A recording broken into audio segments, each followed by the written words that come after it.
இன்றைய இதமான காலை தென்றலில் அனைத்து அன்பு உள்ளங்களுக்கும் என் இனிய காலை வணக்கம். இன்று ஒரு குறள், அதிகாரம் 40, கல்வி. மாணவ செல்வங்கள் இந்த அதிகாரத்தை நன்றாக படிக்க வேண்டும். குறள் எண் 394. உவப்ப தலைகூடி உள்ள பிரிதல் அனைத்தே புலவர் தொழில். உவப்ப தலைகூடி உள்ள பிரிதல் அனைத்தே புலவர் தொழில். தெய்வப்புலவர் திருவள்ளுவர், யாவரையும் அவர் உவக்குமாறு தலைப்பெய்து இனி இவரை யாம் எங்கனம் கூடுதும் என நினையுமாறு நீங்குதலாகிய அத்தன்மையத்து கற்றறிந்தாரது தொழில் என்கிறார்.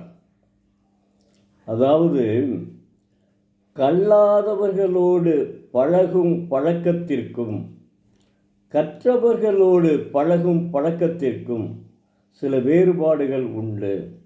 அதாவது, கல்லாதவர்களோடு பழக்கும் பழக்கம் அவர் பிரிந்தபோது நாம் மறந்து விடுவோம்.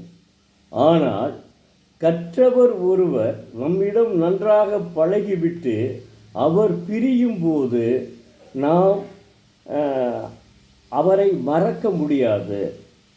இனி மீண்டும் அவரை எப்போது எங்கு காண்போமோ என்ற ஒரு நினைவு இருந்து கொண்டே இருக்கும். அந்த அளவுக்கு கற்றவர்கள் தம்மோடு பழகுவோரினுடைய உள்ளத்தை கவருவார்கள். யாவரும் மகிழும்படியாக கூடி பழகி இனி இவரை எங்கு காண்போமோ என்று இடைவிடாமல் நினைக்கும்படி பிரிந்து போகும் தன்மையுடையதே கற்ற புலவரின் செயலாகும். தம்மோடு பழகுபவர்களினுடைய உள்ளங்களை கவர்ந்து சென்று விடுதலே புலவர்களின் தொழிலாகும். அதாவது, கவிஞர் கண்ணதாசன், அதாவது ரத்த திலகம்ன்ற படம்னு நினைக்கிறேன், அதில் ஒரு பாடல் எழுதியிருப்பார் அவர். பசுமை நிறைந்த நினைவுகளே, பாடித்திரிந்த பறவைகளே, பழகி கழித்த தோழர்களே, பிரிந்து செல்கின்றோம், நாம் பிரிந்து செல்கின்றோம். எந்த ஊரில் எந்த நாட்டில் எங்கு காண்போமோ. அப்படி, அதாவது கண்ணதாசனினுடைய அந்த பாடலை நான் என்ன நினச்சேன்னா, கவிஞர் கண்ணதாசன் கல்லூரியில் கூட படிக்கலை, 8வது தான் படித்தார். இந்த கல்லூரி வாழ்க்கையினுடைய பாடலை அற்புதமாக எழுதியிருக்கிறாரே. இப்போ இந்த குறளை நான் ஏற்கனவே படித்தவுடன் தான் தெரிந்து கொண்டேன். அதாவது, கவிஞர் கண்ணதாசன் திருக்குறளை தழுவியே இந்த பாடலை எழுதியிருக்கிறார் என்று தெரிந்து கொண்டேன். அதாவது, இதுக்கு மூல காரணம் திருவள்ளுவர் தான். நான் 1975 கல்லூரி படிப்பை முடிக்கும்போது, அப்போது எங்களுடைய கல்லூரி விழா சிறப்பாக ராமநாதபுரம் அரசு கலைக்குள்ளே சிறப்பாக நடைபெற்றது. அப்போது என்னுடைய நண்பன் இந்த பாடலை அற்புதமாக பாடினான். அந்த பாடலை பாடி முடித்ததும் அனைவரின் கண்களும் கண்கலங்கின. அந்த அளவுக்கு அற்புதமாக பாடினான்.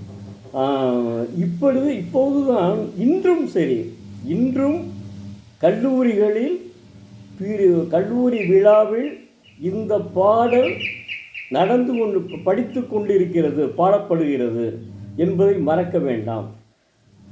அடுத்து, இன்று வரை கல்லூரி விழாவில் இந்த பாடல் பாடுவது குறிப்பிடத்தக்கது. வணக்கத்திற்குரிய திருமலை ஆசிரியர் எழுதிய நமது மண்வாசகம் என்ற மாத இதழில் வணக்கத்திற்குரிய கவிஞர் முருகேசன், தமிழாசிரியர் ஓய்வு ஐயா அவர்கள் அதில் என்ன எழுதியிருக்கிறார்னா, ஒரு கதை, அதாவது மதுவில் விழும் நேரம் என்று ஒரு கதை எழுதியுள்ளார். அதில் குப்புச்சாமியும் ராமசாமியும் நண்பர்கள். குப்புசாமியினுடைய மகன் குடித்துவிட்டு அளப்பறை செய்ததால் அவனை காவல்துறை அழைத்து சென்று விடுகிறது. அதனால் அவன் காவல்துறையால் கஷ்டப்படுகிற போது குப்புசாமி ராமசாமியிடம் வந்து முறையிடுகிறான். இந்த எப்படியாவது என்னுடைய மகனை நீங்கள் தான் காப்பாற்ற வேண்டும் என்று. உடனே இவர் கொஞ்சம் செல்வாக்கு உள்ளவர் என்பதால் குப்புசாமியினுடைய மகனை ராமசாமி காவல்துறையில் போய் மீட்டு விட்டு வருகிறார். அதற்கப்புறம் அவர் கேட்குறார், இப்போ எப்படி இருக்கிறான் அவன் மையன் அப்படின்னு கேட்குறாரு குப்புசாமிகிட்ட ராமசாமி. ராமசாமி என்ன சொல்கிறாருன்னா, நீங்களே அவனை கண்டித்து வைங்கன்னு கூப்பிடுறாரு.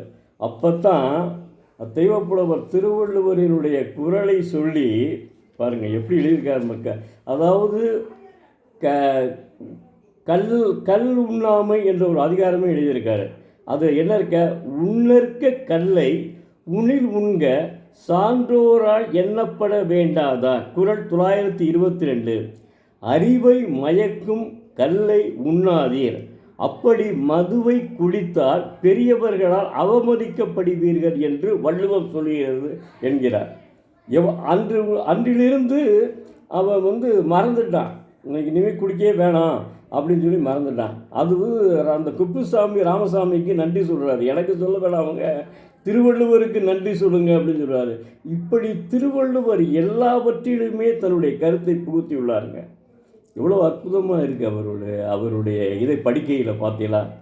நன்றி, வணக்கம். நாளை மீண்டும் ஒரு குரலுடன் உங்களை சந்திக்கும் எழுத்தாளர் பரமசிவம், மதுரை.